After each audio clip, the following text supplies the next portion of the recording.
Nickel. Donc, l'objectif de cette journée était de discuter des modifications subies par la biodiversité au cours de l'Anthropocène, avec une problématique principale qui était comment la biodiversité a-t-elle été modifiée à l'Anthropocène? Pour cela, nous avons découpé ce webinaire en 3 sessions qui nous permettent de répondre à cette question. Quels sont les impacts dans ces 3 questions? Donc la première question, c'est quels sont les impacts de l'homme sur la biodiversité? Quelles sont les adaptations des organismes? Et comment gérer les écosystèmes pour limiter les impacts anthropiques? Donc pour la première session, nous avons dans un premier temps parlé de l'impact de l'homme sur la biodiversité. Comme nous avons vu, l'impact de l'homme sur la biodiversité existe depuis longtemps via diverses actions anthropiques.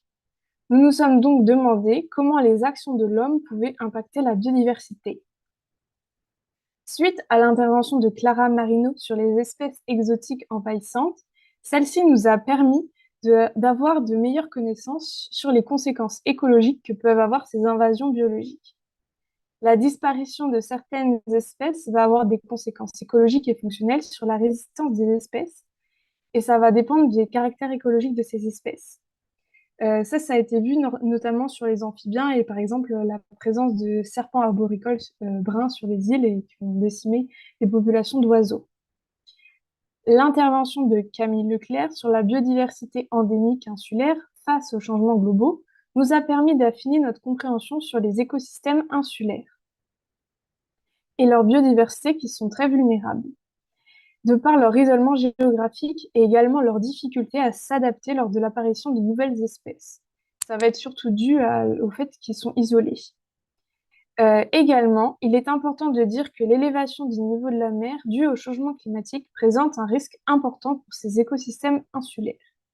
Ces présentations montrent bien l'impact que l'homme peut avoir sur la diversité, que ce soit de façon directe via l'introduction d'espèces exotiques ou indirecte avec le réchauffement climatique.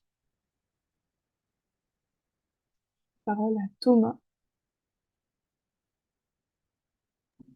Alors, dans la deuxième session, nous avons discuté des adaptations des organismes face aux activités anthropiques. Du coup, en effet, suite aux changements provoqués par les activités humaines, certains organismes doivent s'adapter pour pouvoir survivre. C'est pour cela que les différentes interventions ainsi que les différents posters nous permettent de répondre à la problématique suivante de cette session, qui est quelles sont les adaptations des organismes face aux activités anthropiques. Donc, suite à cela, l'intervention d'Éric Gauverville sur le 49.3 du climat quand la biodiversité n'a plus de choix, nous a montré que le réchauffement climatique a un impact sur les organismes marins, ce qui va engendrer une réorganisation des écosystèmes, ceci suite à des changements provoqués par l'augmentation des températures. Ainsi, les niches écologiques vont changer, ce qui induit que les migrations ne sont pas forcément possibles. Et on peut observer aussi que de nouvelles répartitions d'espèces suite au changement climatique qui impactent le milieu marin, provoquant la disparition de certaines espèces à certains endroits.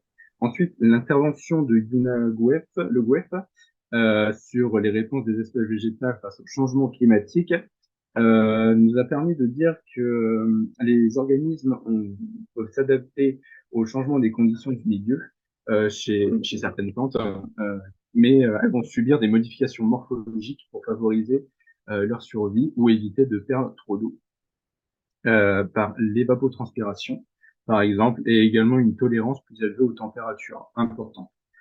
Suite aux études connues à ce jour, on sait que la diminution de la surface foliaire engendre moins d'évapotranspiration et donc une meilleure gestion de l'eau. Également, on sait que l'augmentation des graines implique une meilleure probabilité de la germination et donc une meilleure survie de l'espèce. Et enfin, sur la troisième présentation de cette session, Christophe Randin nous a fait une intervention sur l'adaptation des plantes alpines au changement climatique. Ainsi, pour s'adapter au changement climatique, certaines plantes alpines vont s'adapter grâce à des changements de leur phénologie ou de leur physiologie. D'autres vont migrer pour suivre le climat favorable. Mais elles vont se heurter à différentes barrières comme la compétition et la recherche d'habitats favorables.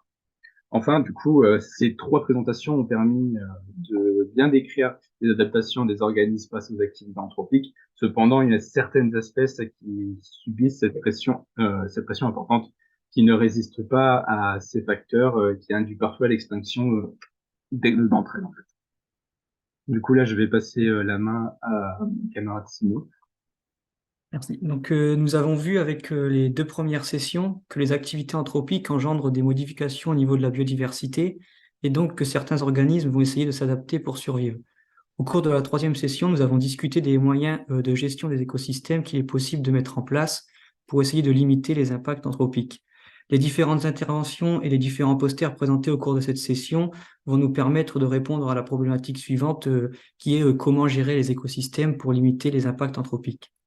Donc, la première intervention de Vincent Rossi sur la gestion des écosystèmes de front de mer face au changement climatique nous a permis de comprendre que le suivi de la dynamique des fronts océaniques est important, car ces fronts océaniques structurent et organisent les écosystèmes marins.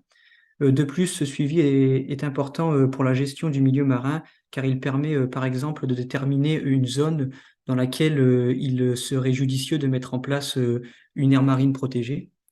Ensuite, la seconde intervention de Nathalie Kalimei sur la construction d'indices d'abondance pour un stock pauvre en données, le cas du rouget barbé du golfe de Gascogne, nous a permis de comprendre que le suivi de l'abondance d'une espèce marine permet par la suite de pouvoir essayer d'ajuster les quotas de pêche pour protéger au mieux cette espèce. Ensuite, dans son intervention sur la préservation du murin de Berstein et la gestion forestière mise en place pour préserver ces populations et la biodiversité forestière, Antoine Puy-de-Piesse nous a présenté comment le suivi du murin de Berstein a été réalisé en Picardie. De plus, il nous a présenté les mesures de gestion à mettre en place pour protéger cette espèce qui ont découlé de cette étude, comme par exemple la création de corridors, la sauvegarde de vieux bois autour des maternités ou encore la diversification des modes de gestion. Enfin, la dernière intervention dans la session 3 sur la conservation de l'escargot de Corse et de son milieu réalisée par Christine Nathalie.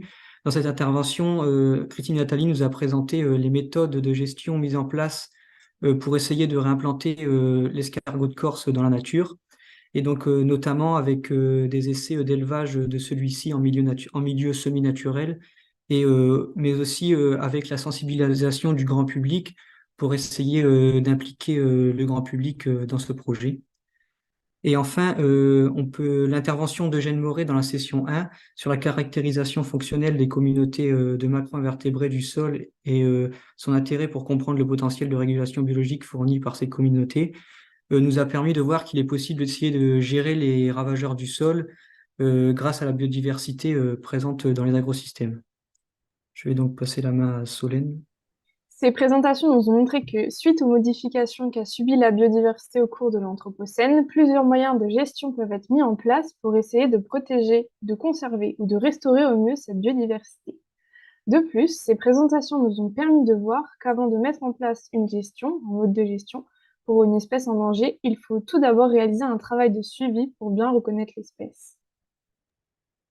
Et du coup, pour finir, nous tenons à remercier encore une fois tous les intervenants, donc Clara Marino, Camille Leclerc, Eugène Moret, Eric Goberville, Yuna Le Gouef, Christophe Randin, Vincent Rossi, Nathalie Caïmei, Antoine Puy-de-Piesse et Christine Nathalie, qui nous ont apporté leurs connaissances pour pouvoir discuter autour de nos différentes problématiques, qui sont respectivement par session, quels sont les impacts de l'homme sur la biodiversité, quelles sont les adaptations des organismes et comment gérer les écosystèmes pour limiter les impacts anthropiques.